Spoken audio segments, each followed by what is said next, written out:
Some years ago, together with Fogassi, we found that in the monkey there are neurons which code not only the goal of the motor act, but also the intention underlying it. The experiment was the following. The monkey was grasping and then putting into the mouth, or grasping and placing into a container. We recorded neurons from the parietal lobe, and we found there are some grasping neurons which became active only if the second move will be to put them out, or only if it was placed there. So the intention of the person, it's already reflected on the motor level. When the monkey wants to eat, it's activated a set of neurons which put in the mouth.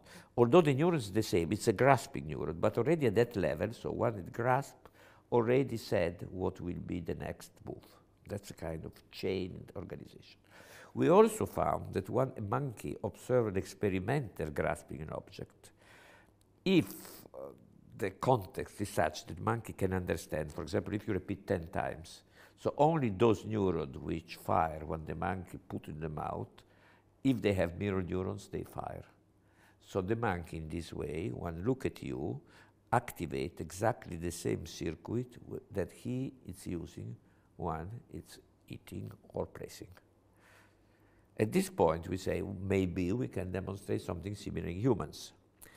Of course, we cannot record single neurons, so we recorded the electromyography of muscle myloideus, which is one of the muscles which open the mouth.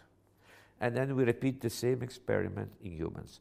Child, it's grasping something, and when the hand is still here, time 0 is when it's grasping. It's already start to be a small activation, 800 milliseconds before.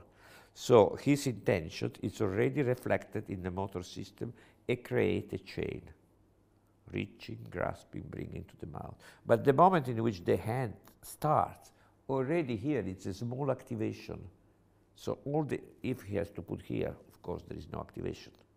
So when we have the intention to do something, we already activate all the motor system for acting well. Interesting is that when a typically developing child observe another person doing the same thing, when the arm of the other start, he also has a kind of activation. So in his mind is a kind of rehearsal in me. If I was the guy, I will do that. And if he's doing the placing act, there is nothing.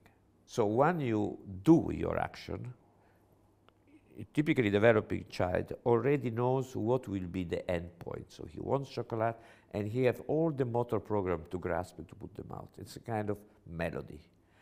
In typically autistic children, instead, they know they want the chocolate, they grasp the chocolate, but they have no all the internal motor organization. Only when they have grasped it, they know, oh, I have the chocolate, I can put it in the mouth.